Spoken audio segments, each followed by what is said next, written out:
ॐ श्री गुरुदेव दत्त। बालाप्रभा इन्द्रनीलजटिलं भस्माङ्गरागोत्वलं शान्तं नादविलीदचित्तपवनं शार्दूलजन्माम्बरं ब्रह्मद्ये सनकादिविस्वरिवृदं सिद्धैः समाराधितम् आत्रेयं समुपास्मघे हृदि मुदा घेयं सदा योगिभिः। दिगम्बरं भस्मविलेपिताङ्गं चक्रं त्रिशूलं डमरुं गदां च पद्मासनस्थं शशिसूक्ष्मनेत्रं दत्तात्रेयं घेयमभीष्टसिद्धे। ॐ नमो श्रीगुरुदत्तं दत्तदेवं जगद्गुरुं निष्कलं निर्गुणं वन्दे दत्तात्रेयं नमाम्यहम्। ब्रह्मालोकेश भूतेश शङ्खचक्रगदाधरं पाणिपात्रधरं देवं दत्तात्रेयं नमाम्यहम्। सुरेशवन्दितं देवं त्रैलोक्यं लोकवन्दितं हरिहरात्मकं देवं दत्तात्रेयं नमाम्यहम्। निर्मलं नीलवर्णं च सुन्दरं श्यामशोभितं सुलोचनं विशालाक्षं दत्तात्रेयं नमाम्यहम्। त्रिशूलं डमरुं माला जटामुकुटमण्डितं मण्डितं कुण्डलं कर्णे दत्तात्रेयं नमाम्यहम्। विभूतिं भूषितं देहं हारकेयूरशोभितम् अनन्तप्रणवाकारं श्रीदत्तात्रेयं नमाम्यहम्। प्रसन्नवदनं देवं भुक्तिप्रदायकं जनार्दनं जगत्त्राणं दत्तात्रेयं नमाम्यहम्। राजराजं निदाचारं कार्तवीर्यवरप्रदं सुभद्रं भद्रकल्याणं दत्तात्रेयं नमाम्यहम्। अनसूयाप्रियकरं अत्रिपुत्रं सुरेश्वरं विख्यातयोगिनां मोक्षं दत्तात्रेयं नमाम्यहम्।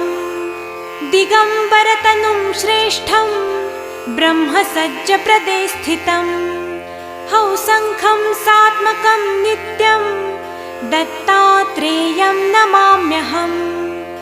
कदा योगी कदा भोगी बाललीला विनोद्ग्रह दशनैरत्नसङ्काशैः दत्तात्रेयं नमाम्यहम्। भूतवाता भवत्रासः ग्रहपीडा तथैव च दरिद्रेभ्यः सन्द्वंभिः दत्तात्रेयं नमाम्यहम्। चतुर्दशाम्बुधे वारे जन्ममार्गशिरे शुभे सारकं विपुलं वन्दे दत्तात्रेयं नमाम्यहम्। रक्तोत्पलदलं पादं सर्वतीर्थं समुद्भवं वन्दितं योगिविद्वैः दत्तात्रेयं नमाम्यहम्। ज्ञानदाता प्रभु साक्षादि गतिर्मोक्षप्रदायिने आत्मभूरीश्वर कृष्णक दत्तात्रेयं नमाम्यहम्। भृगुवीनचितमिदं दत्तात्रेयपारायणां विदं साक्षाद्यद्वच्चयं ब्रह्मा दत्तात्रेयं नमाम्यहम्। प्राणिनां सद्वजन्तूनां कर्मपाशप्रभञ्जनं दत्तात्रेयस्तुतिस्तोत्रं सर्वान् कामान् वाप्नुयात्। अबुद्धो लभते पुत्रं धनधान्यसमन्वितः राजमाचो भवेत् लक्ष्मीः अप्राप्यं प्राप्नुयात् नरः। त्रिसन्ध्यं जपमानस्तु दत्तात्रेयस्तुतिं सदा। तस्य रोगभयं नास्ति, दीर्घायुर्विजयी भवेत्। कुष्माण्डडाकिनी भक्षक पिशाच ब्रह्मराक्षसः। स्तोत्रस्य श्रुतमात्रेण गच्छं यत्रणसंशयः। एतद्विशति श्लोकानाम् आवृत्तिं पुरुविंशतिं। तस्यावृत्तिसहस्रेण दर्शनं नात्र संशयः। ॐ श्री गुरुदेव दत्त। ॐ श्री गुरुदेव दत्त। बालाप्रभा इन्द्रनीलजटिलं भस्माङ्गरागोत्वलं शान्तं नादविलीदचित्तपवनं शार्दूलजन्माम्बरं ब्रह्मद्ये सनकादिविस्वरिवृदं सिद्धैः समाराधितम् आत्रेयं समुपास्मघे हृदि मुदा घेयं सदा योगिभिः। दिगम्बरं भस्मविलेपिताङ्गं चक्रं त्रिशूलं डमरुं गदां च पद्मासनस्थं शशिसूक्ष्मनेत्रं दत्तात्रेयं घेयमभीष्टसिद्धये। ॐ नमो श्रीगुरुदत्तं दत्तदेवं जगद्गुरुं निष्कलं निर्गुणं वन्दे दत्तात्रेयं नमाम्यहम्। ब्रह्मालोकेश भूतेश शङ्खचक्रगदाधरं पाणिपात्रधरं देवं दत्तात्रेयं नमाम्यहम्। सुरेशवन्दितं देवं त्रैलोक्यं लोकवन्दितं हरिहरात्मकं देवं दत्तात्रेयं नमाम्यहम्। निर्मलं नीलवर्णं च सुन्दरं श्यामशोभितं सुलोचनं विशालाक्षं दत्तात्रेयं नमाम्यहम्। त्रिशूलं डमरुं माला जटामुकुटमण्डितं मण्डितं कुण्डलं कर्णे दत्तात्रेयं नमाम्यहम्। विभूतिं भूषितं देहं हारकेयूरशोभितम् अनन्तप्रणवाकारं श्रीदत्तात्रेयं नमाम्यहम्। प्रसन्नवदनं देवं भुक्तिप्रदायकं जनार्दनं जगत्त्राणं दत्तात्रेयं नमाम्यहम्। राजराजं निदाचारं कार्तवीर्यवरप्रदं सुभद्रं भद्रकल्याणं दत्तात्रेयं नमाम्यहम्।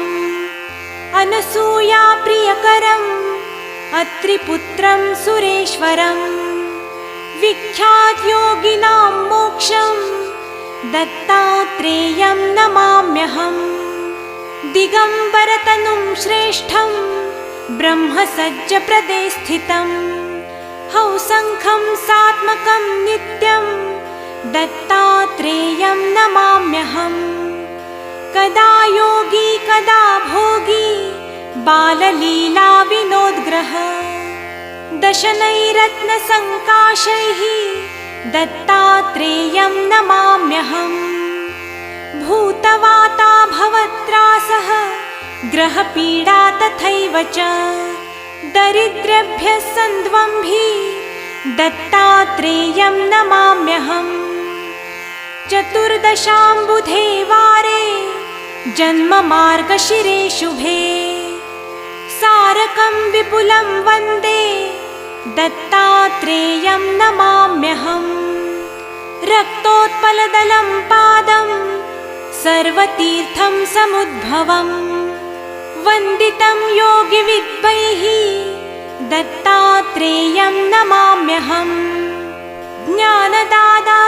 साक्षादि गतिर्मोक्षप्रदायिने आत्मभूरीश्वर कृष्णक दत्तात्रेयं नमाम्यहम् भृगुवीनचितमिदं दत्तात्रेयपारायणां विदम् साक्षाद्यद्वच्चयं ब्रह्मा दत्तात्रेयं नमाम्यहम् प्राणिनां सर्वजन्तूनां कर्मपाशप्रभञ्जनम् दत्तात्रेयस्तुतिस्तोत्रं सर्वान् कामानवाप्नुयात् अबुद्धो लभते पुत्रं धनधान्यसमन्वितः राजमाचो भवेत् लक्ष्मीः अप्राप्यं प्राप्नुयात् नरः त्रिसन्ध्यं जपमानस्तु दत्तात्रेयस्तुतिं सदा तस्य रोगभयं नास्ति दीर्घायुर्विजयी भवेत् कुष्माण्डडाकिनी भक्षक पिशाच ब्रह्मराक्षसः स्तोत्रस्य श्रुतमात्रेण गच्छं यत्रणसंशयः एतद्विशति श्लोकानाम् आवृत्तिं पुरुविंशतिं तस्यावृत्तिसहस्रेण दर्शनं नात्र संशयः। ॐ श्री गुरुदेव दत्त।